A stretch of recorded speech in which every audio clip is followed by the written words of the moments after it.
गीता है उसमें और संस्कृत में, और उसमें श्री कृष्ण और राधा की लीलाओं का गुणगान है। उसी गीत गोविंद की परंपरा को विद्यापति ने अपनाया आदिकाल में, और विद्यापति ने कीर्ति लता और कीर्ति पताका ये दो जो काव्य ग्रंथ लिखे, जिसमें कीर्ति लता में कीर्ति सिंह उनके जो राजा थे जिनके आश्रय में वो पहले थे, उनका प्रशस्ति गान किया, और कीर्ति पताका में राजा शिव सिंह जो है उनकी महिमा का गान किया। लेकिन दोनों में श्री कृष्ण और राधा की लीलाओं का गान किया गया है, वो राजा को सुनाने के लिए, राजा के मनोरंजन के लिए, लोक रंजन के लिए। तो कीर्ति लता और कीर्ति पताका वो मुख्य ग्रंथ है हिंदी का, जिसमें कृष्ण और राधा की लीलाओं का गुणगान दिखाई पड़ता है। वो परंपरा बंगाल में चंडीदास और चैतन्य महाप्रभु, चंडीदास जो बांग्ला के कवि थे, उनमें भी वही परंपरा है। वो राधा और कृष्ण की लीलाओं का गुणगान वहाँ बांग्ला में है। लेकिन जो सूरदास ने जो अपनाया है, वो वल्लभाचार्य, उस जमाने में पूर्व मध्यकाल में बहुत सारे संप्रदाय थे राधा कृष्ण की लीलाओं का गान करने वाले, बहुत सारे संप्रदाय थे, क्योंकि व्यवस्थित रूप में साहित्य लिखने की परिपाटी नहीं थी।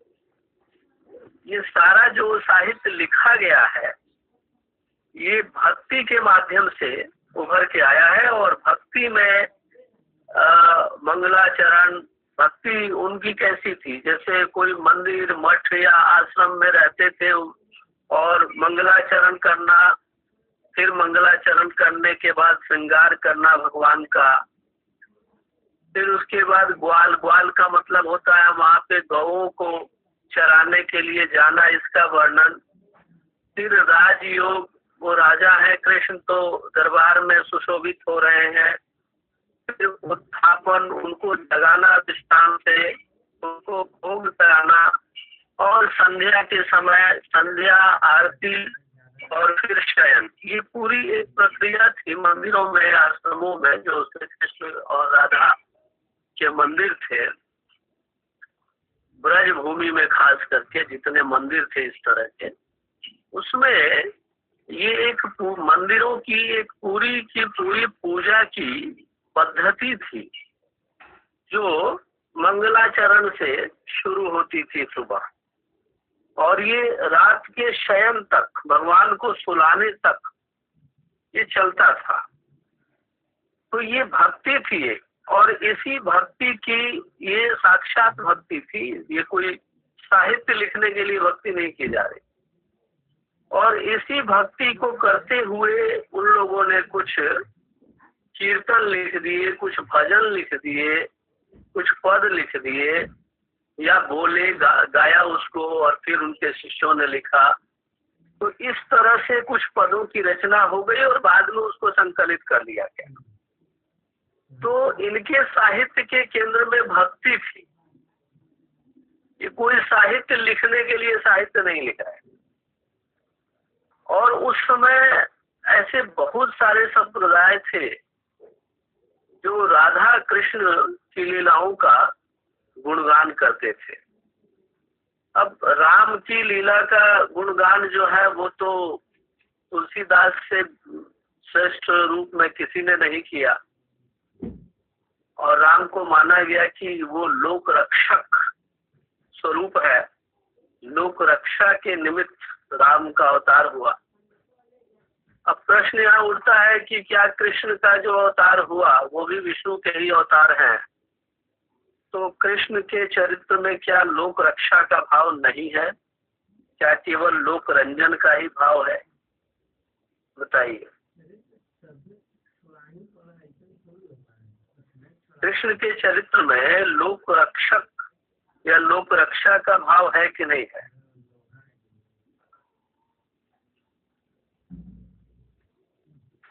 एनीवन ट्राई कर सकते हैं।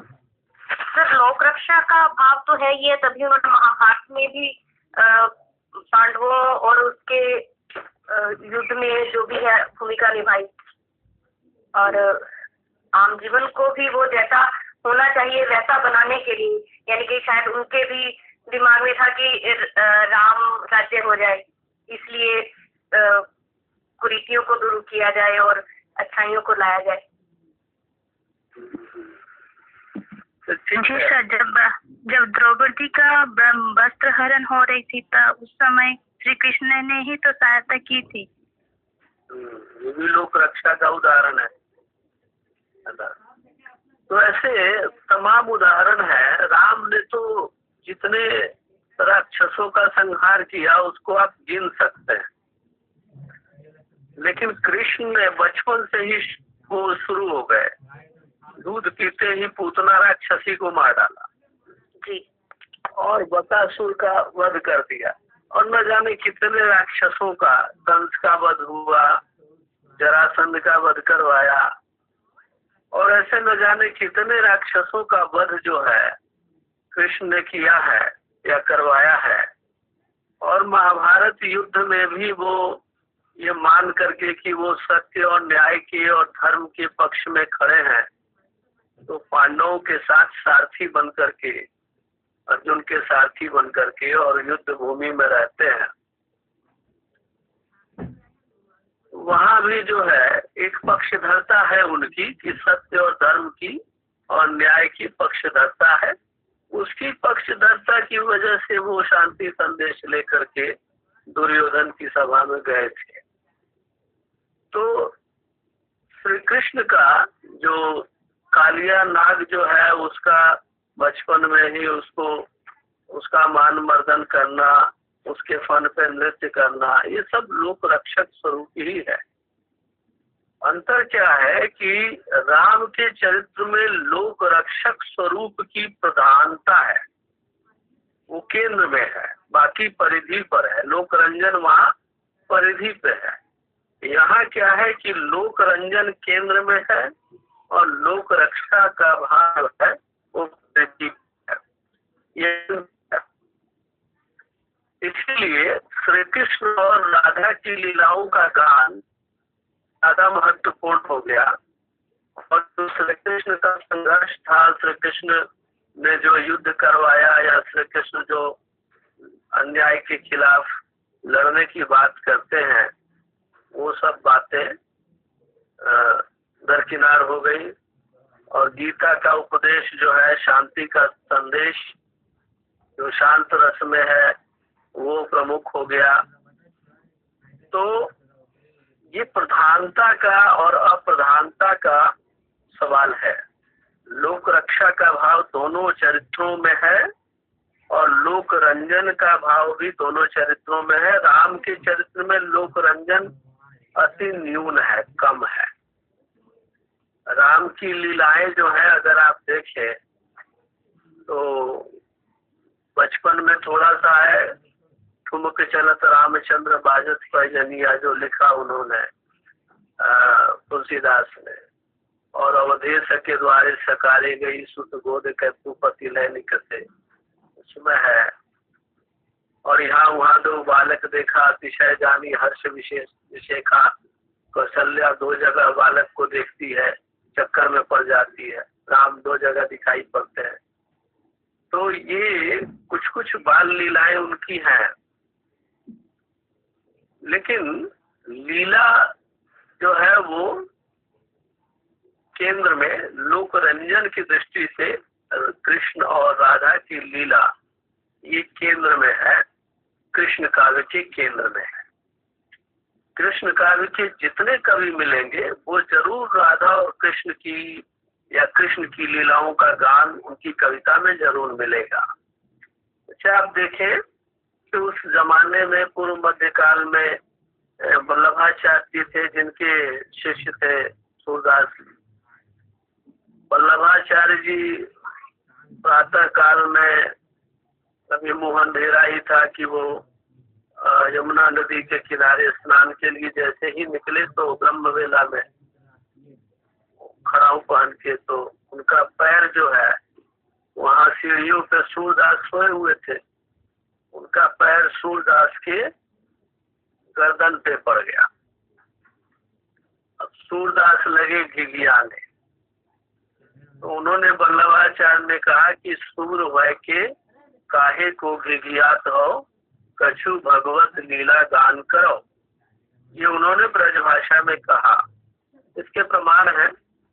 और इसी वाक्य को सूरदास जी ने अब गुरु का मंत्र मान लिया, गुरु मंत्र मान लिया, और तब से वो भगवत लीला का गान करने लगे। भगवत लीला जब हम कहते हैं तो भगवत का मतलब यहाँ क्या है जानते हैं आप लोग? भगवत लीला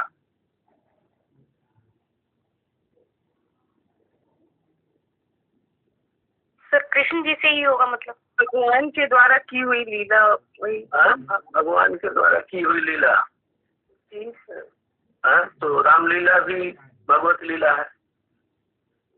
तो वैराग्य होगा सर। अगर भगवान के द्वारा की गई लीला अगर भगवत लीला है तो फिर राम ने जो लीला की वो राम भी तो भगवान थे, तो वो भी भगवत लीला मानी जाएगी। सर भागवत का संबंध कृष्ण से नहीं है? संबंध नहीं, भगवत का यहाँ क्या अर्थ है? भागवत लीला गान करो, भक्ति ज्ञान सर, भक्ति ज्ञान नहीं, भक्ति तो राम की भी हो सकती है। तो अगर ऐसा कहा उन्होंने तो सूरदास जी ने राम की लीलाओं का गान करना क्यों नहीं शुरू कर दिया? भगवान की लीला का गान करना है, राम भी तो भगवान, किसी और भगवान की लीला का गान करने लगते, कृष्ण का ही क्यों करने लगे? भगवत से क्या मतलब है? सर जहाँ पर राधा जी को महत्व दिया गया होगा उससे तात्पर्य हो सकता है, राधा कृष्ण के। ये आप लोग अनुमान लगा रहे हैं, है ना? और कई बार परीक्षा में मैंने देखा है आंसर शीट में अनुमान आधारित उत्तर विद्यार्थी लिख देते हैं और वहाँ बूढ़े बाबा जी जो बैठे हुए हैं वो काट देते हैं और काट के कुछ नहीं देते, उसमें शून्य दे देते हैं। हम जैसे लोग तो फिर भी स्टूडेंट के एफर्ट को कुछ कंसीडर करते हैं कि एटलीस्ट स्टूडेंट नहीं आता था उसको भी उसने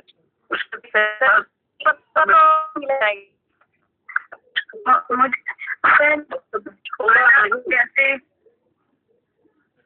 एक अच्छी आदत है, ये सकारात्मक चेष्टा है कि नहीं भी आता है, जितना आता है वो तो लिख ही रहे, जो नहीं भी आता है उसमें कुछ न कुछ कोशिश करके कुछ लिख रहे हैं।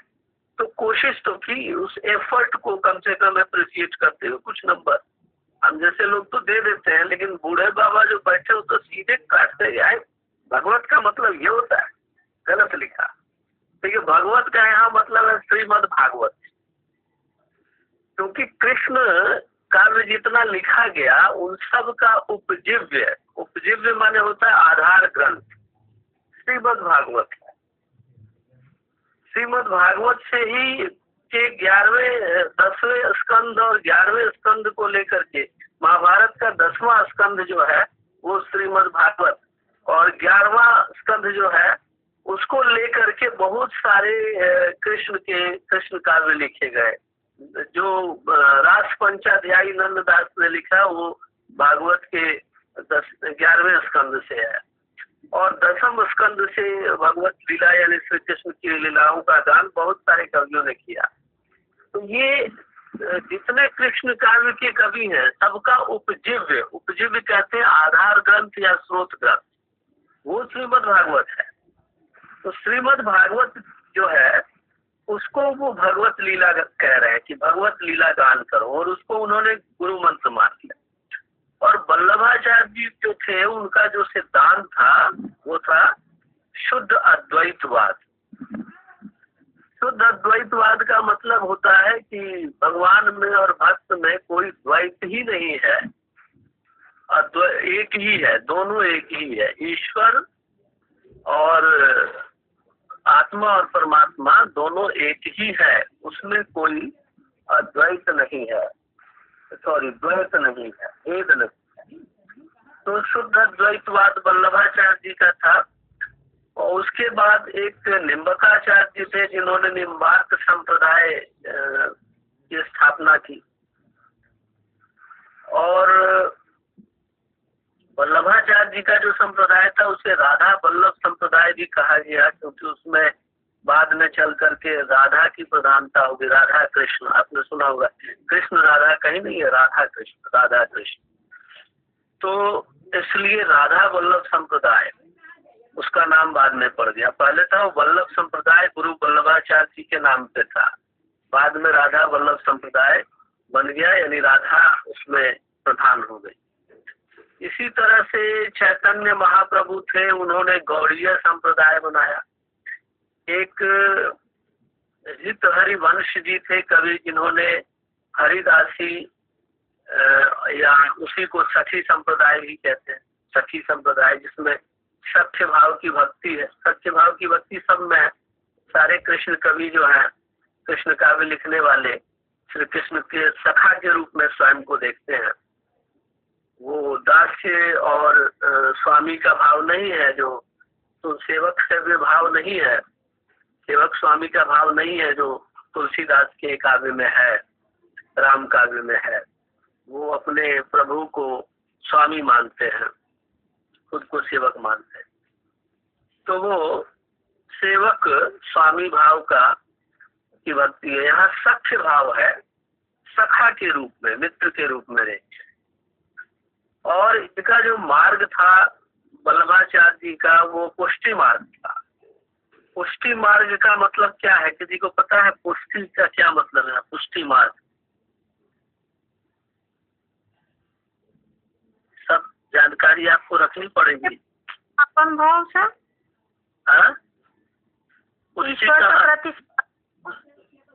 ईश्वर के प्रति समर्पण का भाव।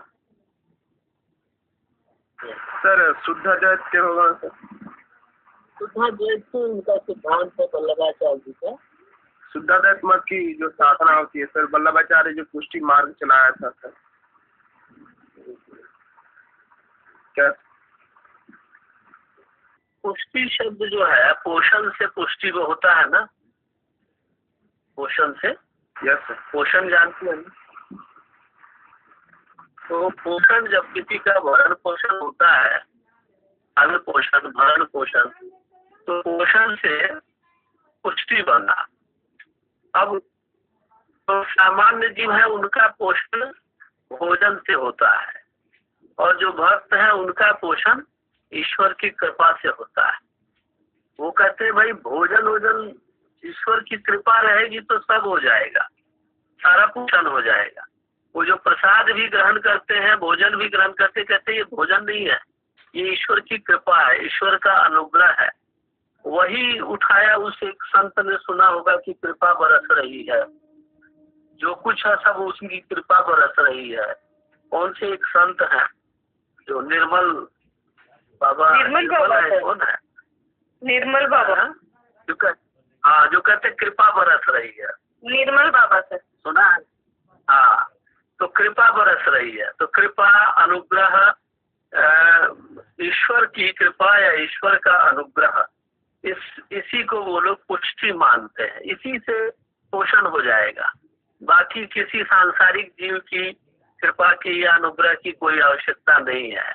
वो भिक्षा भी लेते हैं तो वो कहते हैं भाई ये ईश्वर का अनुग्रह मिल रहा है, कृपा मिल रही है। तो अनुग्रह का मार्ग पुष्टि मार्ग है, भगवान के अनुग्रह का या भगवान की कृपा का मार्ग पुष्टि मार्ग है। और ये मानते हैं कि ईश्वर की कृपा से ही सब कुछ होगा, बिनु हरि कृपा तृण नहीं डोले। ईश्वर की कृपा के बिना एक तिनका भी नहीं डोलता है, ये उनका मानना था। और उनकी जो भक्ति थी वो रागानुगा भक्ति थी। रागानुगा यानी जिसमें राग और अनुराग, ठीक है। राग तो सामान्य राग हो जाए, किसी से मित्र से भी राग हो जाता है, लेकिन मित्र से अनुराग नहीं होता है। अनुराग तो प्रेमिका से होता है ना। तो राग भी हो और अनुराग भी हो, दोनों हो। इसीलिए आप देखेंगे कि इनकी भक्ति में जो सखा है, ग्वाल बाल है, उनमें आपस में राग है। और जो कृष्ण है और राधा है इनमें आपस में अनुराग है।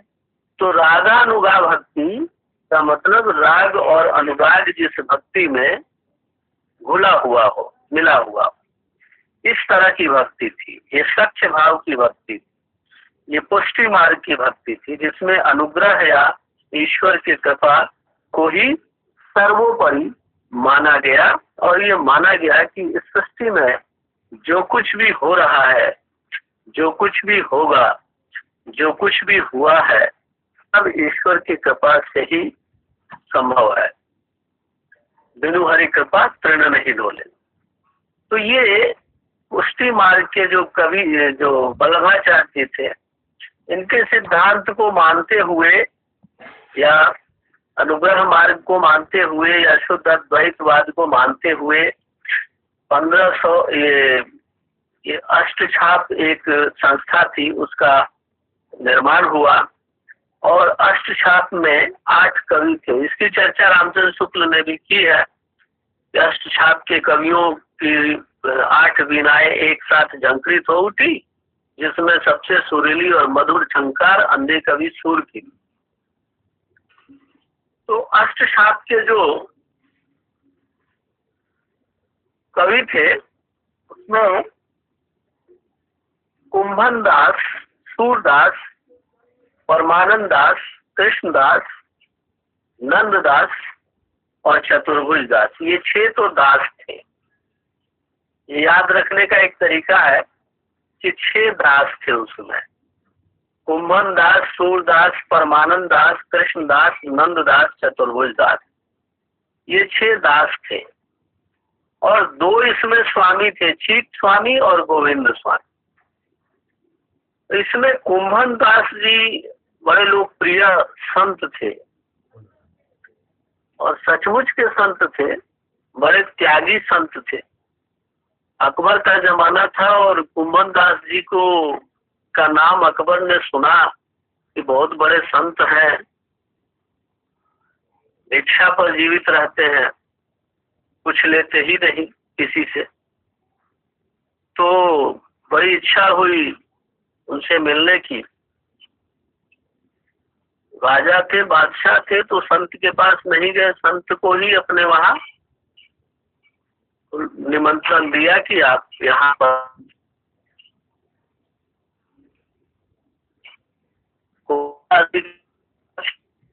बादशाह का हुक्म कैसे टाल सकते थे। अकबर ने बहुत सारी ऐश्वर्य की सामग्री उपहार स्वरूप देने की कोशिश की, तो कुंभन दास जी ने इनकार कर दिया, कुछ नहीं लिया। और कुछ नहीं लिया और वापस वहां से चले आए। बादशाह अकबर को अपना दर्शन दे करके चले आए। जब वो आ रहे थे तो उनकी खड़ाऊ थी, वो टूट गई। तो जैसे तैसे ठीक करने की कोशिश की, नहीं हो पाया तो उसे हाथों में ले लिया और नंगे पांव जो है अपने आश्रम तक आए। दिल्ली से ब्रजभूमि तक वो आए और उन्होंने लिखा कि संतन को, फतेहपुर सीकरी के किले में उस समय अकबर थे, वहां बुलाया था। आगरा से 40 किलोमीटर दूर है सीकरी, फतेहपुर सीकरी का किला। आप लोगों को जानकारी है? फतेहपुर में है। हाँ सर। फतेहपुर सीकरी का किला अकबर का किला था पहले, हिस्ट्री में पढ़े सर। हाँ, तो प्रसिद्ध किला रहा है, आगरे का किला, फतेहपुर सीकरी का किला। तो लौटते वक्त वही लिखा कि संतन को कहा सीकरी सो काम। सीकरी माने फतेहपुर सीकरी के किले से क्या काम। आवत जात पनहिया टूटी बिसर गयो हरि नाम। आते जाते चप्पल टूट गई और पनहिया माने पैरों में पहनी जाने वाली चप्पल या खड़ा, और उसको ठीक करने के चक्कर में बिसर गयो हरि नाम, भगवान का नाम भी मैं भूल गया, तो मेरा तो बड़ा नुकसान हो गया। इतने निष्फल स्वभाव के और भक्ति में तन्मय रहने वाले संत थे ये लोग। इनके जीवन के केंद्र में भक्ति थी।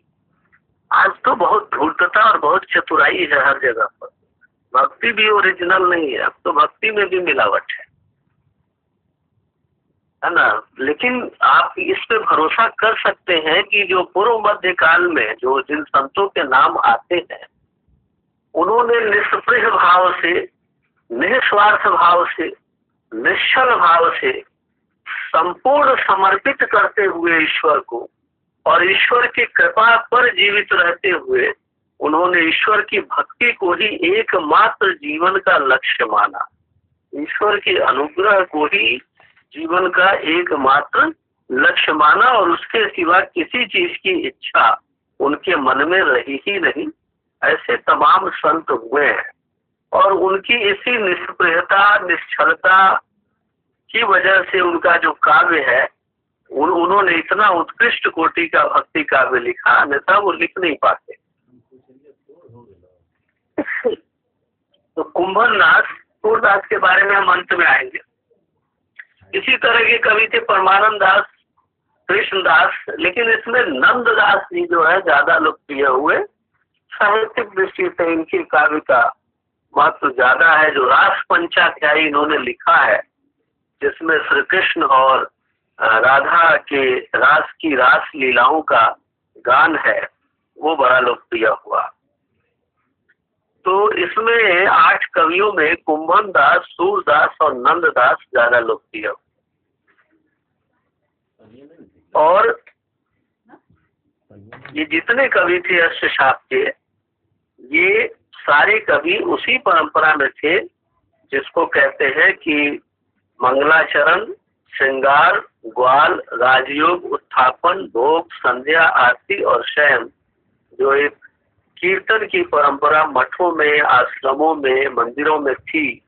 तो कृष्ण और राधा के जो मंदिर थे उस परंपरा से जुड़े हुए थे और ये कीर्तन गाने वाले लोग थे, भजन करने वाले लोग थे, भक्ति में लीन रहने वाले लोग थे, मूलतः संत थे। इसीलिए इनका साहित्य संत साहित्य। अब सूरदास पे आते हैं, जो मूल विषय है।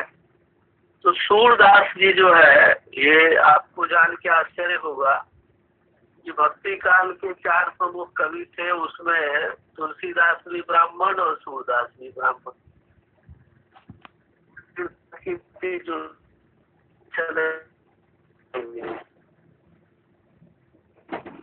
और मलिक मोहम्मद जैसी जो थे वो मुसलमान कवि थे। सूरदास भी सारस्वत ब्राह्मण कुल में, इनका 1478 ईस्वी में जन्म हुआ था। इन्हीं ब्रज के निकट एक सीही गांव है, उसी में इनका जन्म माना जाता है। और 1509-10 ईस्वी में इनकी वल्लभाचार्य जी से भेंट हुई थी, इसका प्रमाण मिलता है। 1583 में इनकी मृत्यु हो गई, देहावसान हो गया। और इन्होंने जो भी रचनाएं लिखी उसमें सूर सागर है सबसे महत्वपूर्ण, जो भागवत के 10वें स्कंद को आधार बनाकर लिखा गया है। और एक रचना है साहित्य लहरी, जिसका अलंकारों की दृष्टि से महत्व है, काव्य शास्त्र की दृष्टि से, क्योंकि उसमें दृष्टिकूट है। सूर के दृष्टिकूट बड़े प्रसिद्ध थे। दृष्टिकूट क्या होता है, किसी को पता है?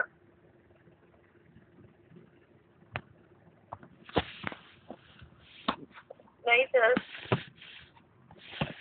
दृष्टिकूट जो हम जीवन में देखते हैं, ठीक है, आपको दृष्टिकूट का प्रमाण नहीं मिलेगा, लेकिन जीवन में हम बहुत सारी चीजें देखते हैं, अनुभव करते हैं, उसको कविता में प्रमाण के रूप में या उदाहरण के रूप में रखकर उसके माध्यम से किसी सत्य को स्थापित करना, ये दृष्टिकूट होता है। अब जैसे कोई कहे कि अजगर करे न चाकरी, पंछी करे न काम, ठीक है, तो ये प्रामाणिक बात नहीं है। अजगर क्या चाकरी करेगा और पंछी क्या काम करेगा आप बताइए? अजगर नौकरी कर सकता है? जी सर, नहीं कर सकता। तो दृष्टिकूट के प्रमाण नहीं होते, प्रामाणिक रूप से देखेंगे तो गलत साबित हो जाएगा, लेकिन उसके माध्यम से जिस सत्य को स्थापित किया जाता है वो सत्य बड़ा ही प्रामाणिक होता है। कहा दाख छुआरा शारी अमृत फल विष कीड़ा विष खा। विष का कीड़ा जो है वो दाख छुआरा, अखरोट और छुआरा और अमृत फल छोड़ के विष ही खाता है। ये प्रामाणिक बात नहीं है। हंस जो है दूध और पानी के मिश्रण में से दूध को पी जाता है, पानी छोड़ देता है, ये भी प्रामाणिक बात नहीं है। जी सर। हंस केवल मोती चुगता है ना? जी। ये भी प्रामाणिक बात नहीं है। जी सर। इसका भी प्रमाण नहीं है। बिल्कुल सर। तो ऐसी अब कदली सी तो भुजंग मुख एक बूंद तिहु भाई। स्वाति नक्षत्र का एक बूंद जो है केले के बिरवा में पड़ जाए तो कपूर बन जाता है, सीप में पड़ जाए तो मोती बन जाता है, और सर्प के मुख में पड़ जाए तो विष बन जाता है। ये भी प्रामाणिक बात नहीं है। बात समझ रहे? बिल्कुल सर। यानी ये कह सकते हैं अंडरस्टूड है, जैसे हम कहते हैं इंग्लिश में एक वर्ड करते हैं अंडरस्टूड है। हाँ, तो ये सब चीजें जो है प्रामाणिक नहीं है, लेकिन इन उदाहरणों के माध्यम से जिस सत्य को कविता में स्थापित किया जा रहा है वो प्रामाणिक है।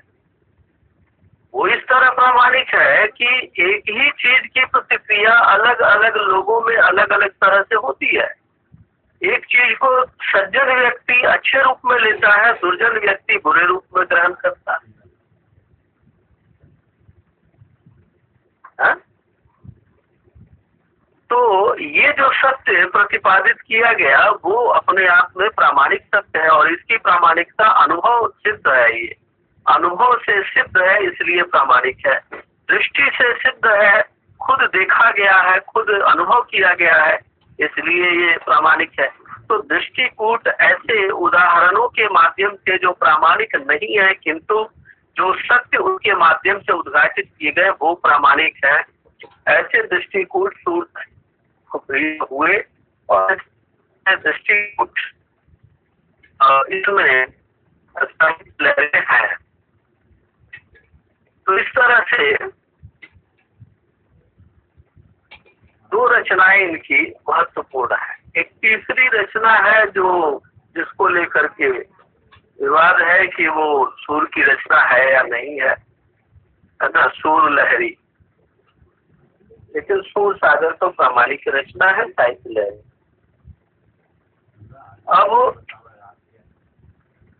सूरदास की रचनाओं में सूर सागर पे हम आते हैं, जो उनकी कीर्ति का मुख्य आधार है।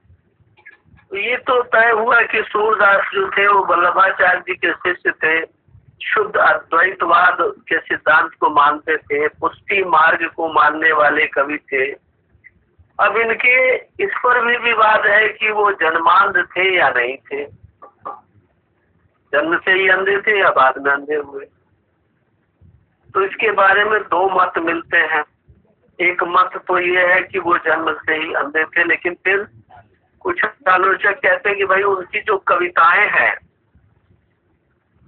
जैसे उनकी बाल लीलाओं का गान है, इसमें कविता है यशोदा हरि पालने झुलावे, हल रावे धुल रावे मन हावे, जो सोई कछु गावे, मेरे लाल को आउ निदरिया काहे न आनी सुहावे, तू काहे नहीं बेगही आवे, तो को कान बुलावे, कबहू पलक हरि मूड लेत है, कबहू अधर फरकावे, सोवत जानी मौन के रही सैन बतावे।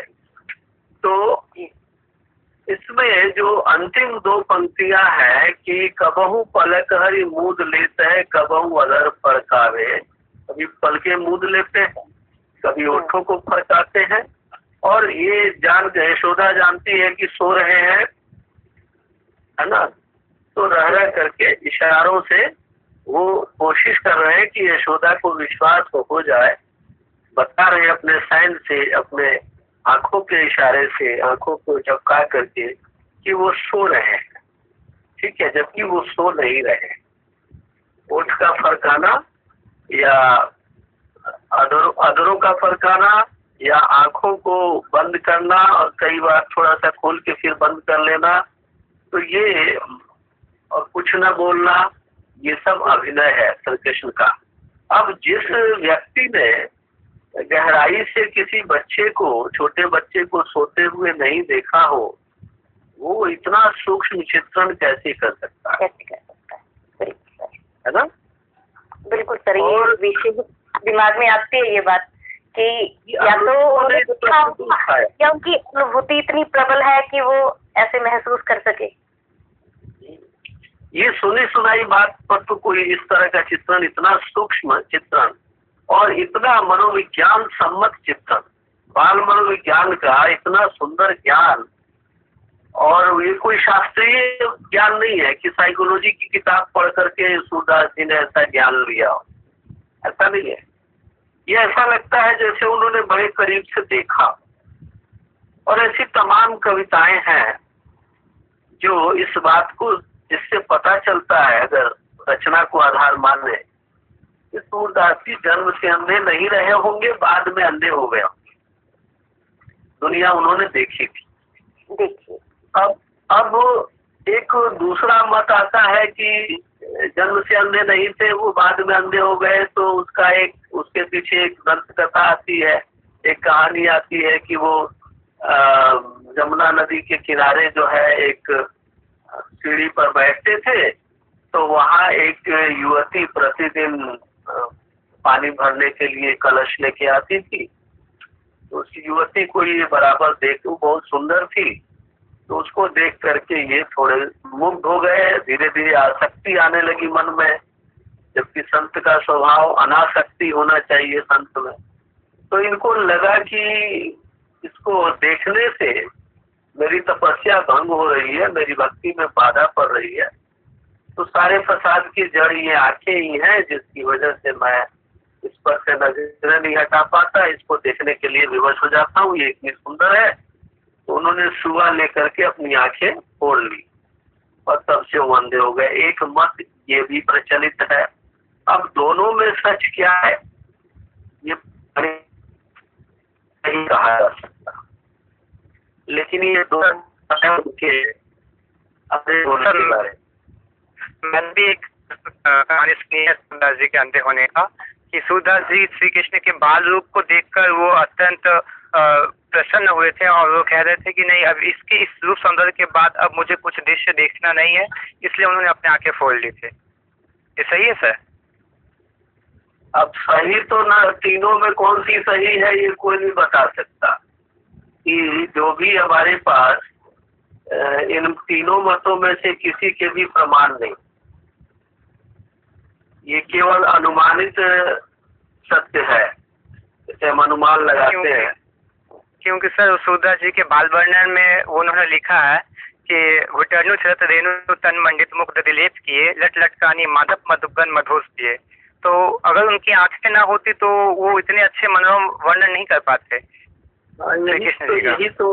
यही तो एक तर्क आता है आलोचकों की ओर से कि अगर उन्होंने इस सृष्टि को और सृष्टि के सौंदर्य को देखा नहीं, तो इतना सूक्ष्म मनोहारी वर्णन केवल अंतर्दृष्टि के आधार पर इतना सजीव वर्णन कोई कैसे कर सकता है?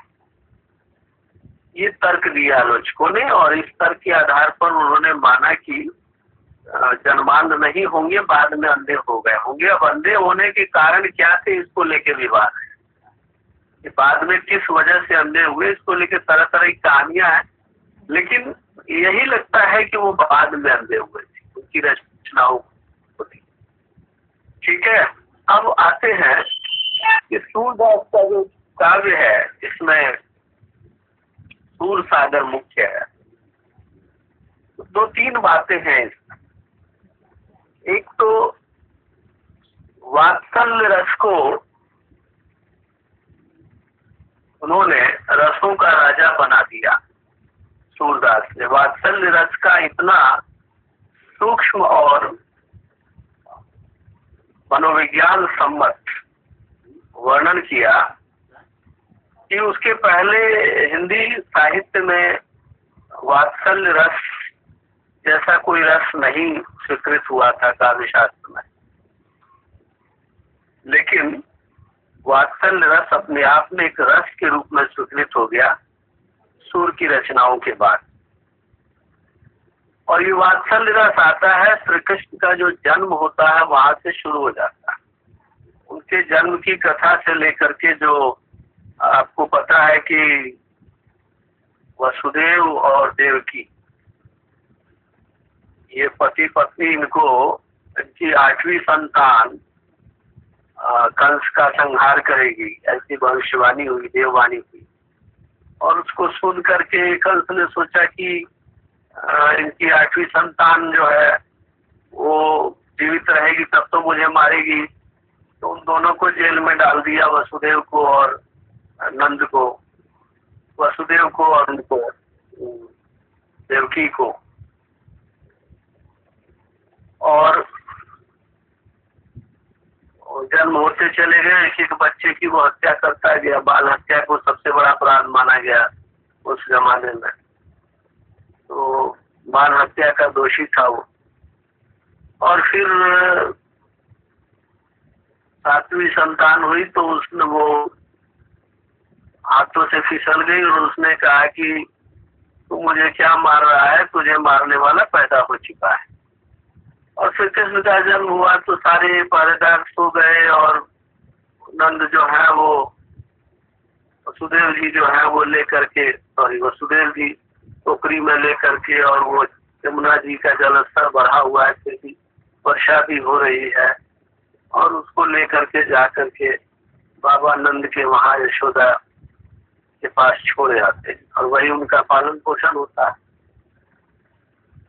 तो यशोदा श्री कृष्ण, बालक श्री कृष्ण का मिट्टी खाना और यशोदा का ये कहना कि मुंह खोल के दिखाओ, है ना, यहाँ से शुरू हो जाता है, बाल लीलाएं शुरू हो जाती है। और बाल लीलाओं में माखन चोरी करना ये बड़ा ही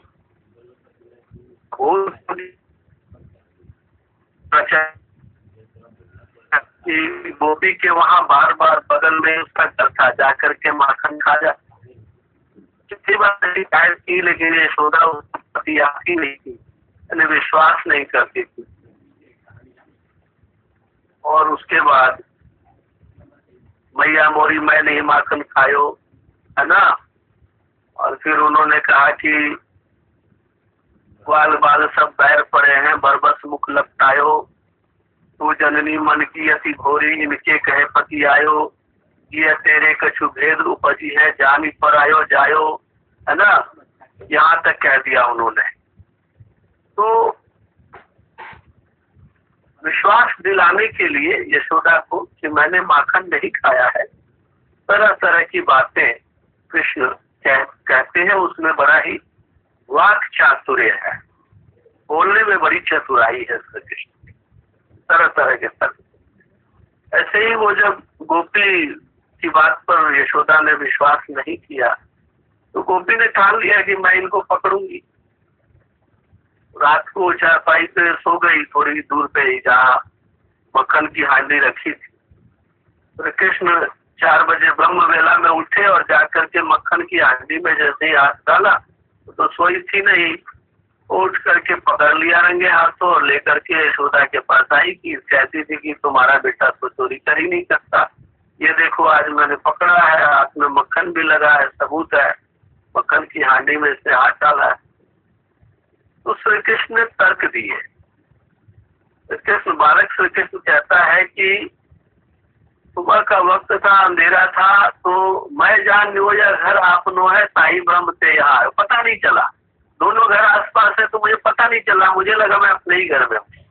इस भ्रम में मैं यहाँ आ गया और आवत देखी वो रस में चीथी कारण को करना आयो। जैसे ही आया तो देखा कि मक्खन की हांडी और उसमें एक छोटी सी चींटी चल रही है।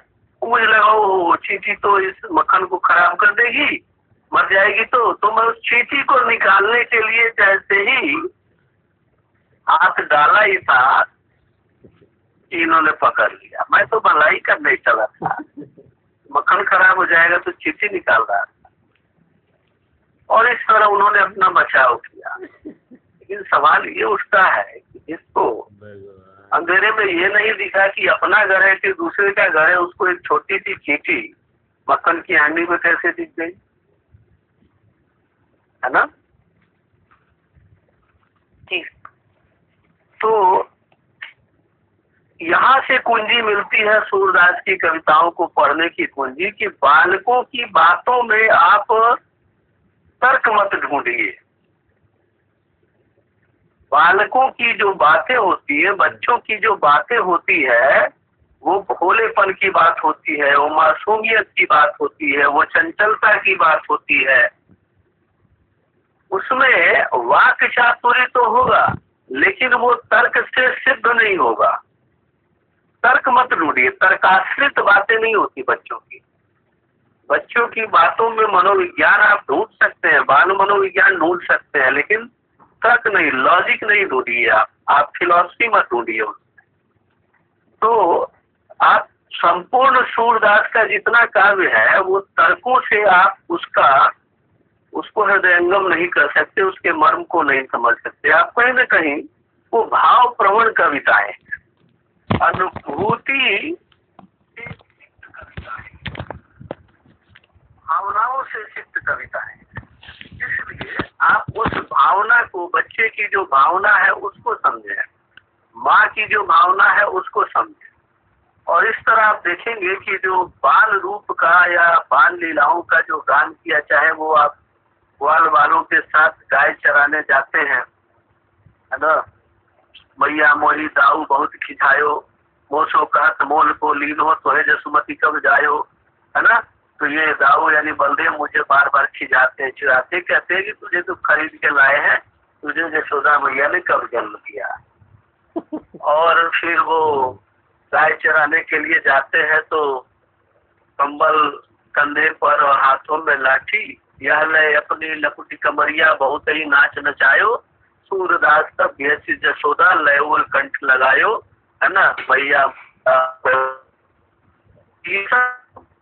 लीलाओं का गान है, चाहे वो गाय चराने का गोचारण का प्रसंग हो, मुरली बेल का प्रसंग हो, चाहे वो माखन चोरी का प्रसंग हो, है ना, चाहे वो यशोदा और श्री कृष्ण के बीच के संवाद हो, चाहे वो श्री कृष्ण और बाल सखाओं के बीच के संवाद हो, इन सब में जो बाल लीलाओं का जो मनोहर वर्णन किया सूरदास जी ने, जो सूक्ष्म चित्रण किया, जो मनोविज्ञान सम्मत चित्रण किया, जो सजीव चित्रण किया, वो इतना मनोहर था, इतना लोकरंजक था कि उसको देखते हुए आलोचकों को ये मानना पड़ा कि वात्सल्य रस का इससे बड़ा प्रयोक्ता कवि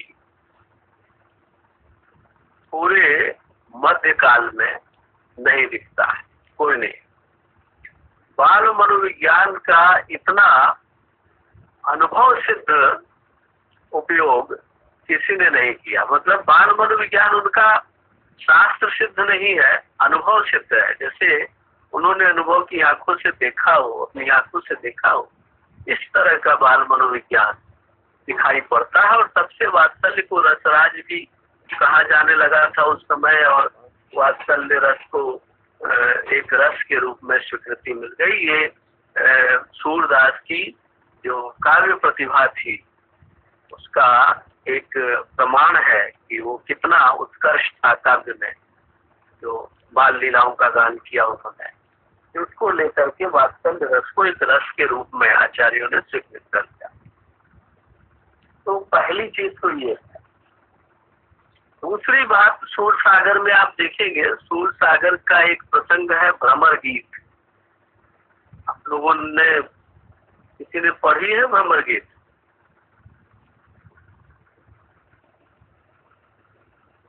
रामचंद्र शुक्ल की एक किताब है त्रिवेणी, आपको पतली सी किताब है। हाँ सर, पढ़ी थी मैंने। हाँ, तो त्रिवेणी में तुलसी और जायसी और सूर तीनों पर एक एक निबंध है उनका, उसको अवश्य पढ़ लीजिएगा। अगर ये पढ़ लिया आपने, त्रिवेणी पुस्तक पढ़ ली रामचंद्र शुक्ल की, तो आप ये 3 कवियों पर कुछ भी लिखने में समर्थ हो जाएंगे, है ना। सूरदास जी को वात्सल्य का सम्राट भी कहा जाता है ना सर? हाँ हाँ, तो ये त्रिवेणी पुस्तक अगर कहीं उपलब्ध हो जाए या नेट पे भी हो तो उसको एक बार जरूर पढ़। पतली किताब है, ज्यादा मोटी किताब नहीं है, बहुत पतली किताब है।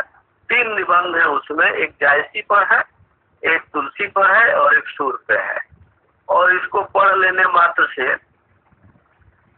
इन तीनों कवियों के बारे में बहुत सारी शंकाओं के समाधान हो जाते हैं। और सर, भ्रमर गीत में उद्धव और गोपी का प्रसंग है ना? हाँ, भ्रमर गीत जो है उसमें होता क्या है कि जब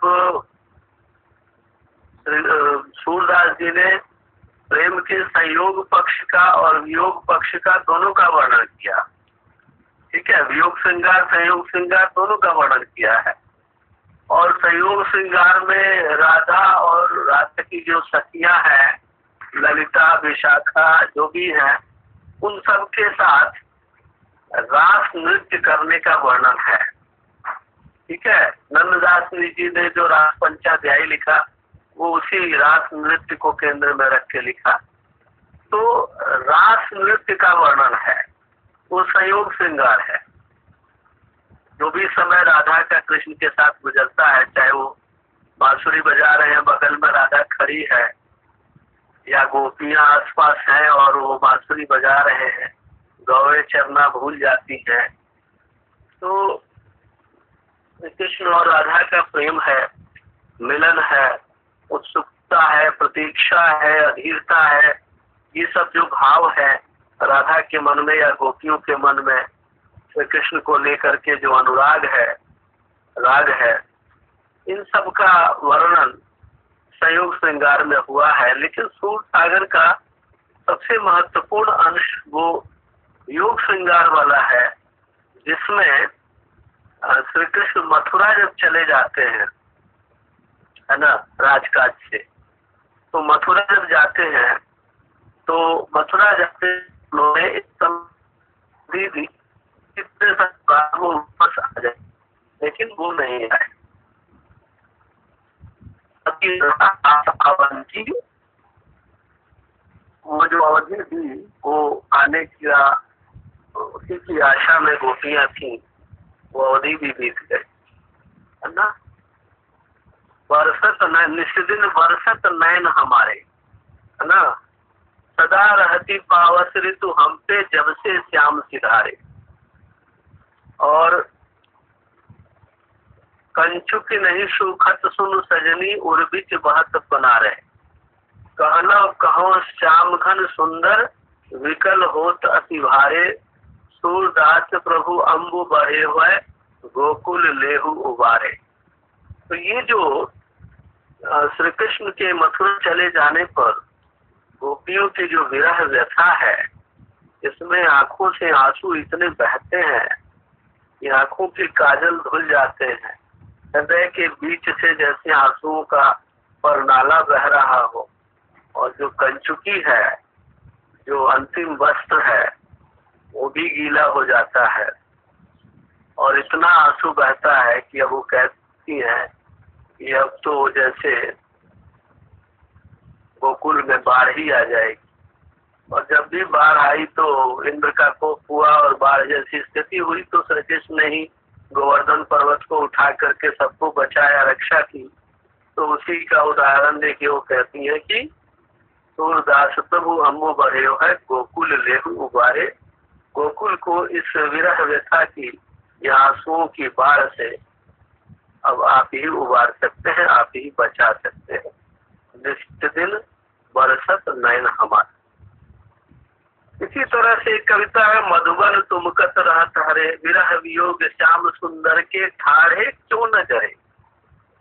मधुबन तुमकत रहत हरे, ये भ्रमर गीत में ये सब कविताएं हैं जिसमें गोपियों की विरह व्यथा कितनी बढ़ गई है, कितनी ज्यादा हो गई है, इसका चित्रण होता है। और ये उनको जब पता चलता है श्री कृष्ण को, तो श्री कृष्ण के एक सखा थे, मित्र, इनका नाम था उद्धव। उद्धव जी निर्गुण ब्रह्म के बहुत बड़े ज्ञाता थे और इस पर उनको बड़ा गर्व भी था। तो श्री कृष्ण ने एक तीर से दो निशाने किए। उन्होंने उद्धव जी को गोपियों के पास भेजा कि अगर ये निर्गुण ब्रह्म का ज्ञान उनको देने में सफल हो जाएंगे, निर्गुण पर उनका विश्वास जमाने में सफल हो जाएंगे, तो गोपियों की विरह व्यथा अपने आप ही कम हो जाएगी, क्योंकि विरह का कारण ही है सगुण ब्रह्म के प्रति विश्वास। तो श्री कृष्ण का सगुण साकार रूप है, उससे वो प्रेम करती हैं। जैसे ही पता चल जाए कि ब्रह्म तो निर्गुण होता है, तो ब्रह्म तो हर जगह है, फिर उसके दूर या नजदीक होने का कोई अर्थ नहीं रह जाता, उसके बिछड़ने का कोई अर्थ नहीं रह जाता, वो तो सबके हृदय में विराजमान है। तो निर्गुण ब्रह्म पर अगर ये उनका विश्वास पैदा उनमें कर पाए, तो उनकी विरह व्यथा अपने आप शांत हो जाएगी। और अगर ये नहीं विश्वास जमा पाए, तो इनकी परीक्षा हो जाएगी, इनका गर्व चूर हो जाएगा कि ये निर्गुण ब्रह्म को समझा नहीं पाए। तो इस तरह श्री कृष्ण ने एक तीर से दो निशाने किए और उद्धव जी को गोपियों का चित्त शांत करने के उद्देश्य से भेज दिया। अब जब उद्धव जी वहां गए और उद्धव जी लगे निर्गुण ब्रह्म का ज्ञान देने, तो गोपियां कहती है कि आयो घोष बड़ा व्यापारी आया है और वो गुदड़ी में जो है निर्गुण ब्रह्म का ज्ञान समेटे हुए आया है, वो दे रहा है। निर्गुण कौन देश को वासी? वो कहती है निर्गुण किस देश का वासी? और उधो जो सुधो गो हमारे ज्ञान की तेरे जहाँ गुजरी है, कोई नहीं सिख मानिए आयक, श्याम की प्रीति प्रतीति करी है, ये ब्रिज बाला सदैव कसी, जो मंडल ही यहाँ बिगड़ी है, एक जो हो तो ज्ञान सिखाई हो, ऊपरी में यहाँ भाग पड़ी है। उद्धव जी सीधे उस रास्ते से वापस जाइए जहाँ आपके ज्ञान का बाजार लगता है, वहाँ ये निर्गुण ज्ञान की पोटली खोलिए और वहाँ बेचिए, है ना। ये तो सारी ब्रज की बालाएं जो है बिगड़ी हुई है और सब ने जो है यहाँ तो कुएं में ही मान बोल दी गई है और सबने पीली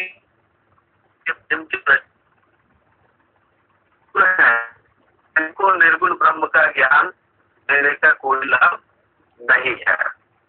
ठीक है, तो पूरी तरह से भ्रमर गीत में गोपियां जो है वो निर्गुण ब्रह्म के ज्ञान को खारिज कर देती हैं, उसको पूरी तरह से अस्वीकार कर देती, उस पर उनका विश्वास नहीं होता उनको, और वो श्री कृष्ण के प्रेम को ही अपनी सबसे बड़ी धरोहर या सबसे बड़ी पूंजी मानती है। इसलिए उद्धव जी वहां पर समझाने में असफल हो जाते हैं, बल्कि उद्धव जी को वो बड़ी जली कटी भी सुनाती है कई बार, है ना। और उद्धव जी वहां से असफल होके चले आए थे। तो यहाँ पर गोपियां जो उद्धव जी से बात कर रही हैं, भ्रमर गीत इसका नाम क्यों पड़ा? पहली बात तो ये है कि इसका नाम भ्रमर गीत क्यों पड़ा? एनीवन? सर क्योंकि सर जब उद्धव गोपियों को ज्ञान का मार्ग, निर्गुण ज्ञान का मार्ग सिखाया, तो उसी समय एक भावना उधर से आया, इस वजह से ही भ्रमर गीत नाम पड़ा। इसके माध्यम से उन्हें ज्ञान दिया गया, भ्रमर के माध्यम। वो उस जमाने में स्त्रियां सीधे मुंह बात नहीं करती थी किसी पर पुरुष से, मध्यकाल में। तो मध्यकाल की कविता है, कहीं न कहीं तो वो आएगा। तो वो पर्दे के पीछे से या दरवाजे के पीछे से वो जो कहना होता था कह देती थी, वो चौखट को पार नहीं करती थी। यहाँ भी पर पुरुष है उद्धव, तो उद्धव से सीधे वो बात नहीं करती है। उद्धव के पैरों के पास एक भ्रमर है, वो भ्रमर को इंगित करके उस उसको कहती है कि ए भ्रमर, ए भौरा तू कहियो जाए, है ना, भौरा तुम उद्धव जी से ये कहो। कह तो खुद नहीं है लेकिन भौरा कहो, यानी हम डायरेक्ट आपसे बात नहीं करती, हम स्त्रियां हैं, हमें लोक लज्जा है, हम पर पुरुष से संभाषण नहीं करती, ये भाव है। तो इसलिए भ्रमर भी एक पात्र है और भ्रमर के माध्यम से सारी बातें गोपियों ने उद्धव जी से की है, इसलिए इस प्रसंग का नाम भ्रमर गीत रखा गया। और भ्रमर गीत की विशेषता क्या है, अगर आप देखेंगे ये बड़ा प्रचलित है भ्रमर गीत, सूर्य के काव्य में इसका अन्यतम स्थान है। तो इसकी विशेषता है वाग विदग्धता या वाक चातुर्य। गोपियों ने जो भी बात की है, अगर आप भ्रमर गीत पढ़ेंगे, आप और कुछ नहीं त्रिवेणी ही पढ़ लें और उसमें सूरदास वाला निबंध पढ़ लें तो उसमें बहुत सारे उदाहरण आपको मिल जाएंगे।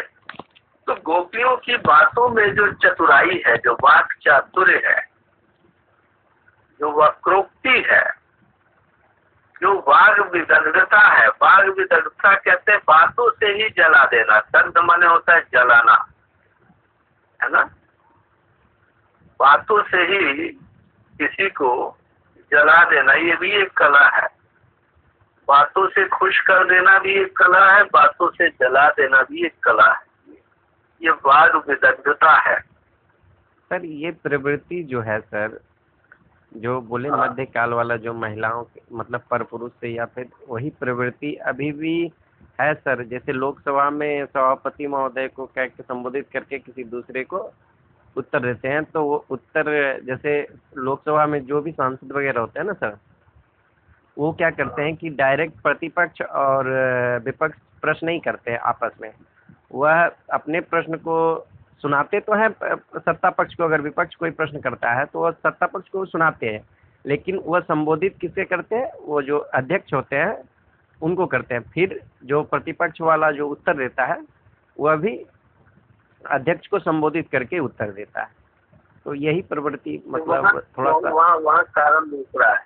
नहीं इसको उससे मत जोड़िए। अच्छा, यहाँ कारण दूसरा, यहाँ कारण दूसरा है।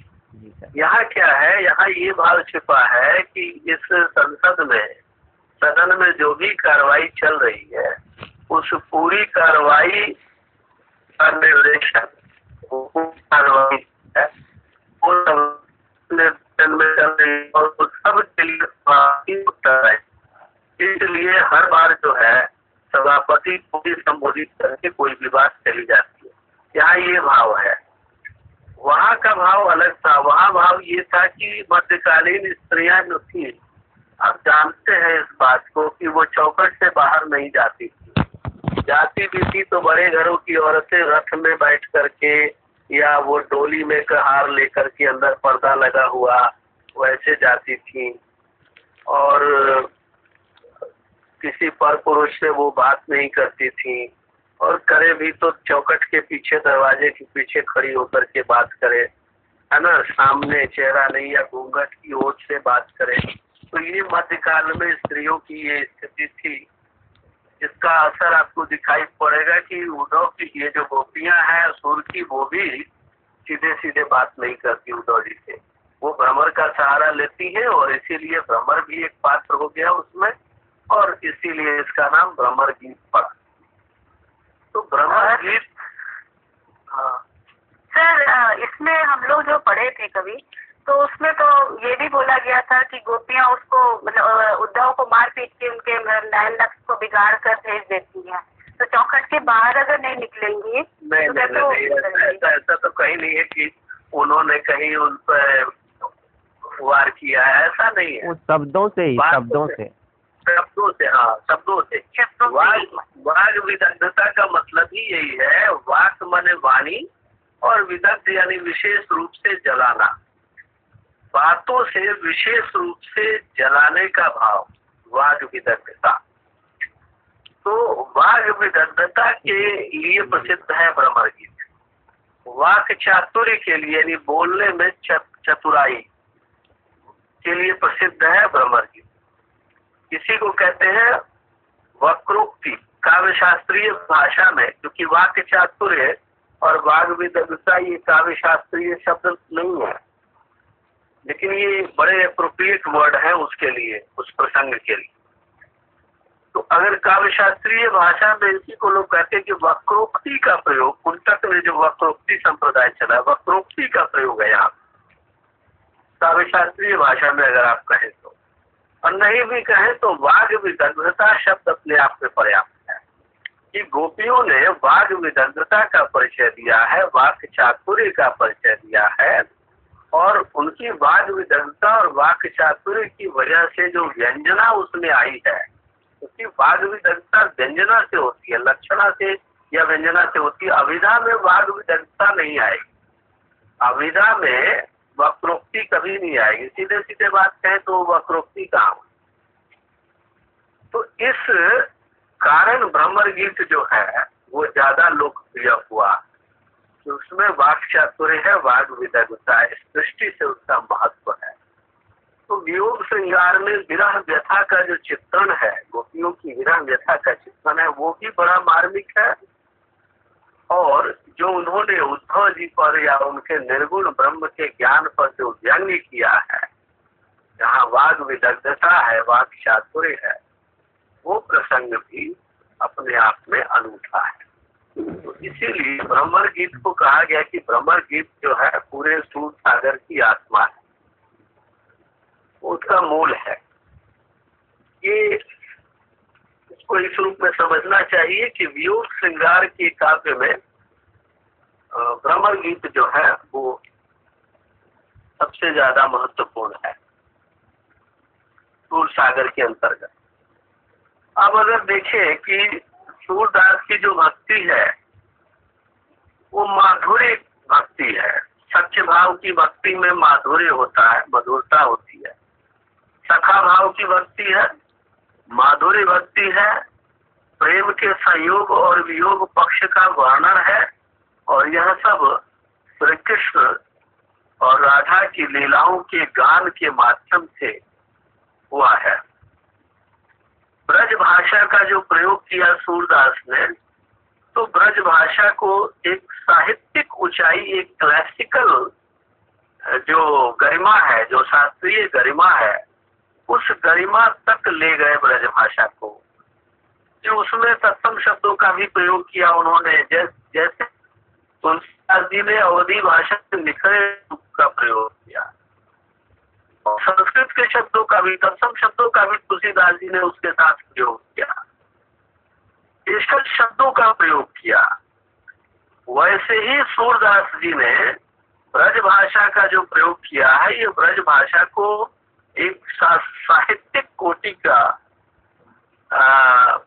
की भाषा के रूप में इसका प्रयोग किया। ब्रज भाषा के निखरे हुए रूप का प्रयोग सूरदास जी ने किया है, एक शास्त्रीयता या शास्त्रीय ऊंचाई उसको प्रदान की है। और इसका सबसे बड़ा प्रमाण ये है कि उन्होंने जितने पद लिखे हैं, अगर आप ध्यान से देखें तो पदों के ऊपर राग रागिनियों के नाम तक दिए हुए हैं कि ये राग मल्हार में है, ये राग गंधर्व में है, ये राग भैरव में है। तो राग रागिनियों में बंधे हुए उनके पद हैं।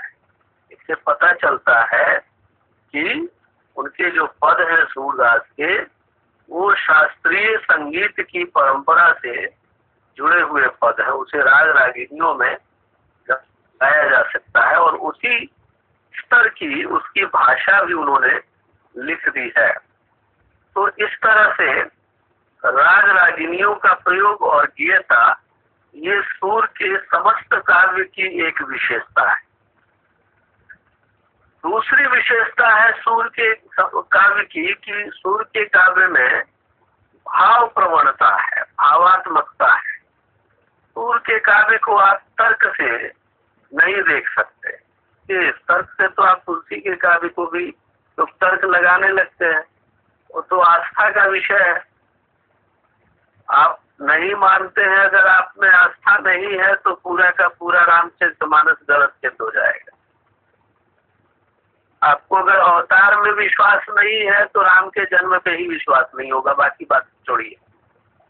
अवतारवाद में और पुनर्जन्म में अगर आपका भरोसा नहीं है तो रामचरितमानस की पूरी कथा आपके लिए किसी कॉमिक्स की किताब से ज्यादा नहीं है। लोग लगाने लगते हैं तर्क, उन्हें ये पता नहीं भक्ति काव्य है जी। भक्ति के पीछे तर्क नहीं होता, भक्ति के पीछे आस्था होती है। मानो तो देव नहीं तो पत्थर। आप सोच के देखिए ना जी, आप एक पत्थर के शिवलिंग पर फूल और प्रसाद फूल चढ़ाते हैं, जल चढ़ाते हैं। आपको तो एस्थेटिक सेंस भी आप में नहीं है। लॉजिक से देखा जाए तो पत्थर जैसी कठोर चीज और उससे फूल जैसी कोमल चीज, कोई मेल ही नहीं है। बेमेल की चीज आप उस पर रख रहे हैं, तो एस्थेटिक सौंदर्य शास्त्रीय दृष्टि से भी गलत है, तर्क से सिद्ध नहीं होता। कोई तर्क ही नहीं बनता जी पत्थर पे फूल रखने का, कहाँ फूल और कहाँ पत्थर।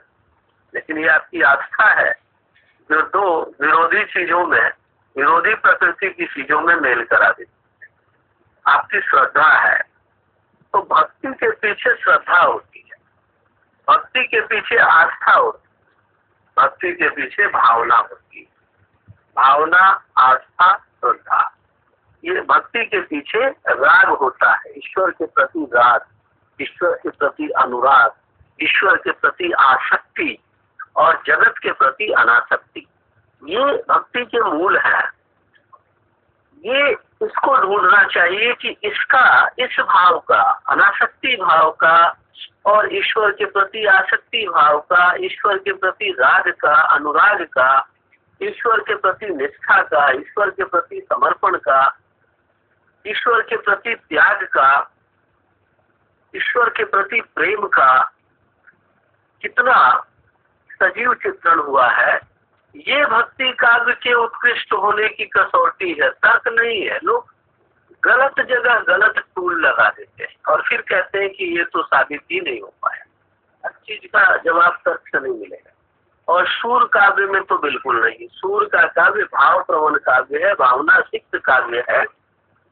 उसमें बचपन से लेकर के और श्री कृष्ण के युवावस्था तक, जो यौवन तक जो भी भाव आए हैं, चाहे वात्सल्य का भाव हो, चाहे श्रृंगार का भाव हो, श्रृंगार के संयोग पक्ष का भाव हो, वियोग पक्ष का भाव हो, उसका बड़ा ही मार्मिक चित्रण सूरदास ने किया है। तो इसमें पूरे भावात्मकता है, एक विशेषता है। एक विशेषता इसकी ये है कि सूर के काव्य में सजीवता है, सब कुछ लाइव है, आपको सजीव दिखेगा। इतना साक्षात और सजीव चित्रण है कि ऐसा लगता ही नहीं कि कोई कोशिश करके, प्रयास करके लिखा गया है। ऐसा लगता है कि ये जैसे स्वाभाविक भाव है और उसी स्वाभाविकता के साथ स्वाभाविकता और सजीवता सूर के काव्य में हर जगह है। सूर के काव्य में हर जगह चित्रात्मकता है। जो भी बात कही गई है वो चित्रों में कही गई है, दृश्य रूप खड़ा किया गया है, दृश्य है। तो इसलिए वो ज्यादा अपीलिंग है, ज्यादा प्रभावशाली है, चित्रात्मकता है। सूर के काव्य में अलंकारिता है, अलंकारों का बहुत सहज प्रयोग सूरदास ने अपनी कविताओं में, अपने पदों में किया है। और सूर के काव्य में प्रतीकात्मकता है, कई जगह प्रतीकों का प्रयोग उन्होंने किया है। और सूर के काव्य में बिंबात्मकता है। वो बिंबात्मकता वैसे ही आज जिसको हम बिंब कहते हैं आधुनिक भाषा में, वो उस जमाने में मध्यकाल क्या छायावाद तक आपको मैं बता दूं, बिंब जैसे शब्द का प्रयोग आलोचना में नहीं होता था। छायावादी काव्य तक की जो कविताएं हैं उसकी आलोचना करते हुए किसी आलोचक ने बिंब शब्द का प्रयोग नहीं किया है। बिंब शब्द का प्रयोग ही शुरू होता है एजरा पाउंड से, और वो प्रयोगवादी कविता से, प्रगतिशील कविता और प्रयोगवादी कविता के संदर्भ में बिंबवाद का बिंब का प्रयोग होता है। उसके पहले बिंब शब्द था ही नहीं। 1936 ईस्वी से पहले किसी भी कविता की आलोचना के लिए बिंब शब्द का प्रयोग नहीं हुआ। तो क्या पहले बिंब नहीं होते थे कविताओं में? बिंबात्मकता नहीं होती थी? बताइए। और होती थी तो किस रूप में होती थी? सूर्य के काव्य में क्या बिंब नहीं है? बिंब तो सर रूपक का ही नया नाम है ना सर। हाँ, बहुत बहुत सही पकड़ा आपने कि जो मध्यकाल में जो रूपक था उसी को आधुनिक काल में आपने बिंब कह दिया। ठीक है, क्योंकि बिंब क्या है? तो बिंब को कहा गया है कि इंद्रिय संवेद रागात्मक चित्र। बिंब की परिभाषा जो है तो इंद्रिय संवेद यानी इंद्रियों को अनुभूत होने वाले रागात्मक चित्र है, वो बिंब कहलाता है। इसका संबंध इंद्रिय से है, सेंसेस से। जैसे आप कार्तिक की हंसमुख सुबह, कार्तिक की सुबह कविता अगर आप पढ़ें उसमें गीले बाल, जो माँ के गीले बाल हैं, पूजा से अभी अभी माँ नहाकर पूजा मंदिर को गई है और मंदिर से लौटी है और बालक अभी सोया हुआ है, उसके गीले बाल उसके गालों को, बच्चे की गालों को स्पर्श करते हैं, उसका शीतल स्पर्श और माँ के हाथों का शीतल स्पर्श। अब ये स्पर्श जो है त्वचा से होता है। त्वचा एक इंद्रिय है, सेंस है, जिससे स्पर्श को ग्रहण किया जाता है। दृश्य हम देखते हैं, आंखों का विषय है। आंख एक इंद्रिय है। कोई मधुर ध्वनि, संध्या का झटपुट, बांसों का झुरमुट, चहक रही चिड़िया, टीवी टूट टूट टूट, ये ध्वनि है, ये कान का विषय है। और इसी तरह से हर श्रृंगार की खुशबू मेरे मन प्राणों में समा गई, अब ये नाक का विषय है, खुशबू, ध्यान। तो इस तरह से ऐसा लगा जैसे किसी ने मेरी जिह्वा पर नींबू निचोड़ दिया, मुंह में पानी भर आया। अब ये जिह्वा का विषय है, खट्टेपन या चटपटे स्वाद से मुंह में पानी आ जाना। और ये सारा का सारा प्रभाव जो है वो शब्दों से खड़ा कर दिया जाता है कविता में। कविता में और कोई माध्यम है नहीं शब्द और भाषा के अलावा। उस शब्दों के माध्यम से, शब्द विधान के माध्यम से ऐसे ऐसे दृश्य बना दिए जाते हैं, ऐसे ऐसे भाव बोध बना दिए जाते हैं कि वो हमारी इंद्रियों को अनुभूत होने लगते हैं। तो ऐसे इंद्रिय संवेद चित्रों को, रागात्मक चित्रों को हम बिंब कहते हैं। रूपक उठा के देखे, रूपक में भी तो ऐसे ही दृश्य खड़े किए जाते हैं, बड़े बड़े दृश्य खड़े किए जाते हैं जो हमारे इंद्रियों को अनुभूत हो जाते हैं, है ना। तो पुराने जमाने का जो रूपक है वो आज का बिंब है। और सूरदास के काव्य में रूपक का बड़ा प्रयोग, रामचंद्र शुक्ल ने लिखा कि प्रखर ज्ञान की अभिव्यक्ति अक्सर रूपकों में हुआ करती है। और इस दृष्टि से तुलसीदास और सूरदास बड़े कवि ठहरते हैं, मध्यकाल में बड़े कवि ठहरते हैं, क्योंकि इन्होंने रूपक अच्छा बांधा है। कबीरदास के बारे में उन्होंने नहीं लिखा, नहीं कबीरदास ने भी बड़े अच्छे रूपक बांधे। संतो आई ज्ञान की आधी रे, पूरी कविता रूपक में। और कबीरदास से उनको चिढ़ थी, वो शास्त्र ज्ञान से संपन्न नहीं थे, है ना। और जातिगत एक संस्कार रामचंद्र शुक्ल में है, वो भी आड़े हाथों आ रहा था। क्योंकि आप देखें रामचंद्र शुक्ल का हिंदी साहित्य का इतिहास, तो किसी भी कवि का परिचय देते हैं तो सबसे पहले लिखते हैं वो जाति के ब्राह्मण थे, वो सारस्वत ब्राह्मण थे। सूरदास के बारे में पहले लिखेंगे वो सारस्वत ब्राह्मण कुल में उनका जन्म हुआ था। तुलसीदास के बारे में लिखे देंगे राजापुर के आत्माराम दुबे की उसकी संतान थे। तो दुबे उनका जो था, दुबे थे, वो जाति के ब्राह्मण थे, जाति के कायस्थ थे, ऐसे लिखेंगे वो। तो जाति प्रथा में उनका बड़ा विश्वास था। और जातिगत श्रेष्ठता और शास्त्र ज्ञान संपन्नता, ये दो चीज रामचंद्र शुक्ल के व्यक्तित्व में ऐसा है कि इसकी वजह से कबीरदास के प्रति अन्याय कर दिया उन्होंने। वरना कबीरदास ने बड़े अच्छे अच्छे रूपक बनाए, साधनात्मक रहस्यवाद जितना है वो सब रूपकों में व्यक्त हुआ है। और रूपक की दृष्टि से सूर्य का काव्य भी बड़ा महत्वपूर्ण है। तो बिंबात्मकता, प्रतीकात्मकता, सजीवता, भावात्मकता, अलंकारिकता, चित्रात्मकता और संगीतात्मकता, इसको आप कहते हैं कि उसमें राग रागिनियों में बसे हुए पद है, ऐसा है।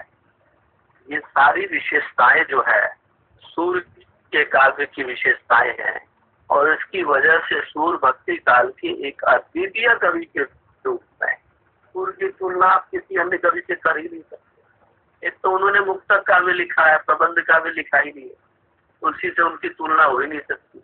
तुलसी अवधि में लिखते हैं, ब्रजभाषा में लिखते हैं। ब्रजभाषा का दूसरा कोई कवि जो है वो भक्ति काल में है ही नहीं उनके बराबर। ब्रजभाषा का कोई भी कवि जो है, कबीर की भाषा केवल ब्रजभाषा तो है नहीं, जायसी की भाषा अवधि भाषा है। तो ब्रजभाषा का कोई भी कवि से कृष्णदास और सुंदरदास और नंददास ये सब ब्रजभाषा में लिखते हैं, लेकिन ब्रजभाषा का कोई भी कवि मध्यकाल का सूरदास की ऊंचाई तक नहीं पहुंचा। ब्रजभाषा में जितना श्रेष्ठ काव्य और भावों की जितनी गहराई और जितनी मर्म स्पर्शिता और जितना मनोविज्ञान सम्मत चित्रण और जितना मनोहर वर्णन सूरदास ने कर दिया, वैसा कोई अन्य कवि नहीं कर पाया। और श्री कृष्ण के लोक रंजन स्वरूप का जितना मनोहर वर्णन किया वो कोई नहीं कर पाया। इसी में सूरदास के काव्यत्व की शक्ति निहित है। इसे इसी रूप में देखा जाना चाहिए। ठीक है, तो आज का यही रहने देते हैं और फिर अब शायद आप लोगों का 2 पीरियड और बचा होगा, 2 क्लास और होगा MSD 6 का। आप लोगों को कुछ ज्ञान है इसके बारे में? हम लोग जी सर 2 क्लास ही अब है सर। जी सर 10 और 12 की है 2 क्लास। 2 क्लास और आपके बचे हुए है ना? तो 2 क्लास में मैं ये कोशिश करूंगा कि रीति काल जो है, रीति काल के जो प्रमुख कवि हैं है ना, उनके बारे में एक बता दिया जाए। ठीक है सर, आपने कहा था तो आपने कहा था सर कुछ प्रश्न भी लिखवा देंगे, तो प्रश्न आप दिए नहीं सर। प्रश्न है, मैं इस प्रश्न की आपको यस सर, लिखवाने में समय खराब होगा। मैं ऐसा है, मैं कुछ प्रश्न लिख करके MSD के महत्वपूर्ण कुछ प्रश्न है ना, वो लिख करके और मैं उसका स्नैप ले करके और ज्ञान सागर आपको हम ज्ञान सागर पे डाल ज्ञान सागर जी। सर एक टॉपिक भाषा और साहित्य पे भी दीजिए। हिंदी भाषा और साहित्य के इतिहास, ये थोड़ा सा टिपिकल लग रहा है और शायद कुछ मटेरियल बुक में नहीं है जो भाषा की हिंदी भाषा और साहित्य का इतिहास। हिंदी साहित्य का इतिहास तो आप पढ़ ही रहे हैं। जी सर, उसमें जो हिंदी भाषा आधुनिक काल का सर, आधुनिक काल में जो भाषा, हिंदी भाषा का जो भाषा परिवार है सर, ये सब विषय पे थोड़ा सा। आधुनिक काल में जो भाषा परिवार है, हाँ सर, तो भारतीय भाषा MSD परिवार। 6 में है क्या ये? MSD 6 में ये है क्या? हाँ हाँ? जी है। हाँ सर, है सर। है सर है। अच्छा चलिए, नेक्स्ट टाइम मैं इस पे तो उसमें मटेरियल बुक में ना मटेरियल पूरा नहीं है, वो बुक में भी नहीं है और जो हमारे इसमें फोन में आ रहा है सिलेबस उसमें भी पूरा नहीं है। वो कहीं से प्रिंटिंग मिस प्रिंटिंग है या क्या है? हाँ, मैंने उसके लिए ईमेल कर दिया था और भी 1-2 चीज जगह पे मैंने ईमेल किया, तो वो बोली हैं, स्मिता चतुर्वेदी जो हैं वो बोली हैं कि मैं इसको जल्दी से जल्दी करवा देता हूँ, तो हो सकता है जब आ जाए तो अद्यतन हो जाएगा, तो फिर पता चल जाएगा। जी सर। और जैसे अभी हम लोग पुस्तक में देख रहे थे ना कि आज जो ये ठकुरी बाबा है ना MSD 4 के पुस्तक में, उसमें क्या है कि हम तो पुस्तक लिए नहीं, क्योंकि पुस्तक देर से पहुंचती है, तो इसलिए हम सोचे कि पुस्तक लेंगे नहीं। तो डिजिटल वाला लिए थे तो पैसा भी बचा, और तो उसमें देख रहे हैं कि 8 नंबर इकाई जो है जो ये विविधा वाला है जो छोटा पुस्तक, उसमें 8 नंबर इकाई है ही नहीं डिजिटल में। डिजिटल में? हाँ डिजिटल में है ही नहीं। डिजिटल में नहीं है ना, ऐसे तो हाँ घर बुक पे में तो आई है। है। हाँ बुक, तो बुक्स आई है, उसमें तो आई है 8 हाँ नंबर। बुक में है। तो एक ऑप्शन है ना इग्नू का कि वो डिजिटल लेने में 50% डिजिटल डिस्काउंट भी होता देता है। है। तो डिजिटल वाले लोग डिस्काउंट अगर देता लेके है। पढ़ रहे हैं तो 8 नंबर इकाई तो उसको मिलेगा ही नहीं। चलो वो तो किसी स्टूडेंट से भी ले सकते हैं आप। हाँ 137 नंबर से 169 पेज है ही नहीं। अच्छा ठीक है, मैं PDF बना के आपको नहीं नहीं भेजूंगा। वो मिला, मुझे मिल गया वो जुगाड़। मेरे पास पुस्तक है, मैंने दूसरे से पुस्तक लिया था। तो उस तरह से मैं उनके लिए ये मेल करूंगा उनको कि जो सिर्फ डिजिटल स्रोत पर ही निर्भर है। अच्छा तो उनके लिए थोड़ा ये हो जाता तो है। मेल तो कर दिया है ना आपने, वो लोग संज्ञान में ले लेंगे। हाँ वो हर चीज का नहीं देख रहे हैं, वो उनको हाँ। हर एक चीज का बताना पड़ रहा है। आज मान लीजिए मैंने बोला था कि 20-22 साल पहले ये जो मटेरियल हम लोग का है वो बना है, तो उस साल से बना है, और ये 2017 से डिजिटल रूप में जुड़ा हुआ है। ये 2017 में जुड़ा है डिजिटल रूप में, सब इसको अपलोड किया गया है उस ई ज्ञान को उसके वेबसाइट पे। उसी के थ्रू उन्होंने ये नया ऐप बनाया, ऐप से उसको जोड़ दिया है। तो इससे क्या हुआ कि 2017 में बना, 2017 से किसी ने बोला भी नहीं है। तो फिर वो लोग भी चेक नहीं कर रहे हैं। देखते हैं कहीं कहीं पे पेज जो होता है ना डिजिटल में उल्टा है। डेस्कटॉप और लैपटॉप में पढ़ने में असुविधा होता है, सिर्फ मोबाइल पे तो रोटेट करके पढ़ ले। घुमाओ तो फिर घूम जाता है, उसको घुमाओ दोबारा घूम जाता है, वो वही उल्टा ही परेशानी रहता है। हाँ तो ये सब परेशानी होता है। तो मैं इन सब चीज़ों पे बोल रहा हूँ उनको। आज भी 1-2 ईमेल किया, देख के देख लीजिएगा, अगर आ जाए तो हमें बता दीजिएगा, क्योंकि हाँ। हमारे पास तो हम बुक्स में से ही देख रहे हैं। फोन पे तो देखेंगे नहीं, अगर फोन पे भी नहीं मैसेज था। आए कोई। हाँ, वो तो फोन सर लगते चले गए बीच में ही। हाँ सर चले गए। सर चले गए। ठीक, ओके, थैंक यू।